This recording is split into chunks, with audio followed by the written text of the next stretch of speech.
62세 공무원 퇴직자, 연금만 믿었다가 후회한 사연 공개. 퇴직하면 연금이 나오니까 걱정 없겠지. 이 말 정말 수십 년을 일해온 공무원들이 흔히 하는 이야기입니다. 저도 그랬습니다. 62세까지 성실히 일했고 아무 문제 없이 정년퇴직을 했어요. 하지만 그 이후의 삶은 상상과는 너무 달랐습니다. 아침에 눈을 떴는데 더는 출근하지 않아도 되는 날이 이어집니다. 처음 며칠은 자유롭다 싶었죠. 그런데 시간이 흐를수록 자꾸 외롭고 허무해졌습니다. 무엇보다 충격이었던 건 연금만으로는 생활이 턱없이 부족하다는 사실이었어요. 물가도 올랐고 건강에 들어가는 돈은 생각보다 훨씬 많았거든요. 그제야 뒤늦게 깨달았습니다. 내가 은퇴 준비를 제대로 안 했구나. 이 글은 저처럼 연금만 믿고 은퇴 준비를 미룬 분들께 드리는 경고이자 공감의 이야기입니다. 단지 돈 얘기만이 아닙니다. 은퇴 이후의 삶, 외로움, 건강, 사회적 관계. 이 모든 걸 미리 준비하지 않으면 퇴직 후의 삶은 오히려 더 힘들어질 수 있습니다. 지금부터 실제 은퇴자 3분의 생생한 사례와 함께 왜 연금만으로는 부족한지, 그리고 은퇴 이후의 삶을 어떻게 준비해야 하는지에 대해 말씀드릴게요. 사례 1.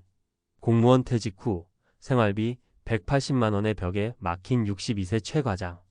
최 과장님은 구청에서 30년 넘게 일한 베테랑 공무원이었습니다. 정년퇴직하고 나서 국민연금과 공무원연금 합쳐서 한 달에 약 180만 원 정도 받으신다고 해요. 처음엔 이 정도면 괜찮겠지 했답니다. 그런데 막상 은퇴하고 나니 문제가 생기기 시작했어요. 주변 친구들과의 식사 한 번, 자녀 결혼 준비 지원, 병원비, 난방비. 생각보다 지출이 너무 많았습니다. 게다가 은퇴 후 무료함을 달래려다 온라인 쇼핑과 소소한 취미 지출이 계속 생겼죠. 결국 연금은 고정비로 빠져나가고 생활은 점점 쪼들리기 시작했습니다.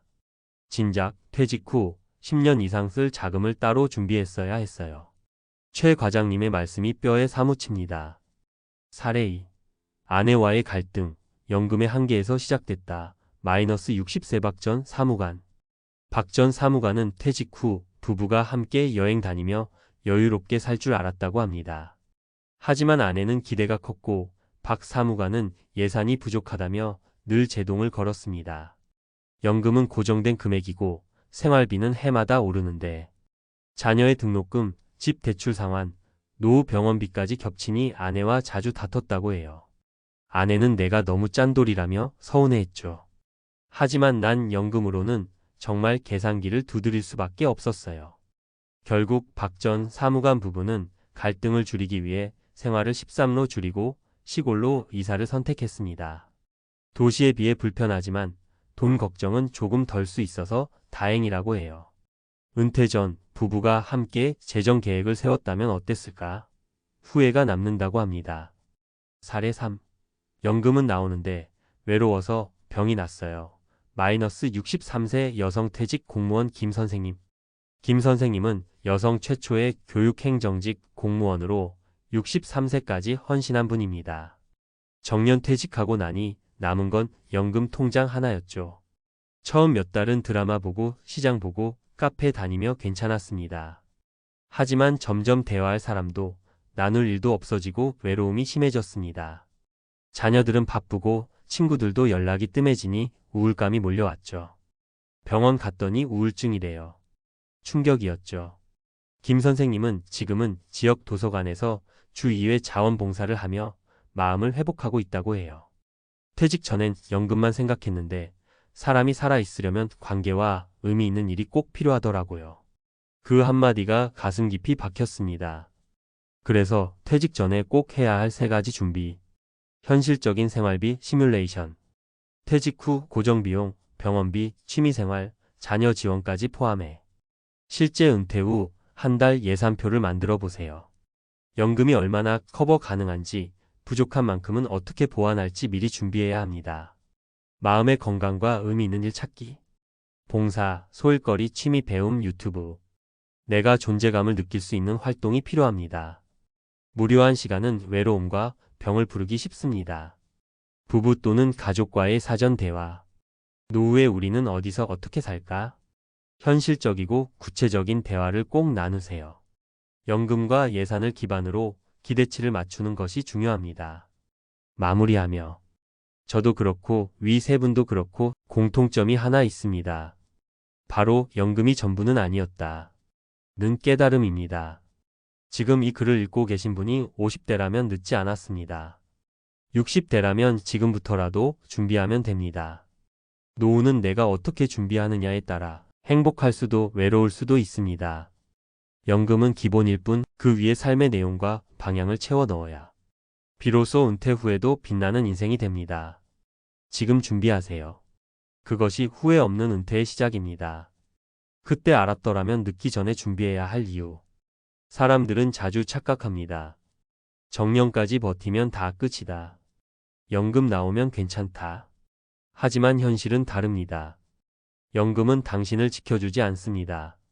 지금 당신이 어떤 준비를 했느냐가 당신을 지켜줍니다. 그리고 무엇보다 중요한 건 마음가짐입니다. 사례에 나왔던 분들처럼 처음엔 누구나 막막하고 혼란스럽습니다. 그러나 누군가는 다시 일어나 자원봉사로 마음을 다잡고 누군가는 시골에서 소비를 줄이며 새로운 삶을 시작하고 또 누군가는 부부가 함께 손잡고 현실적인 삶을 택합니다. 차이는 돈이 아니라 준비와 마음의 태도였습니다. 지금 당장 실천할 수 있는 3단계 플랜. 내가 가진 자산과 지출 구조를 명확히 파악하세요. 연금, 예적금, 부동산, 기타 자산은 어떤 구조로 되어 있나요?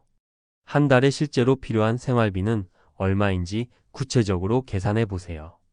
빠듯하다면 지금부터라도 월 10만 원이라도 노후 플러스 자금을 따로 모아 보세요. 퇴직 후에도 사회적 역할을 만들어 두세요.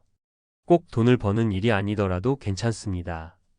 봉사, 동아리 활동, 유튜브, 독서 모임, 텃밭 가꾸기 등 내가 의미를 느끼는 활동을 미리 해보세요. 할 일이 있는 사람이 결국 행복합니다.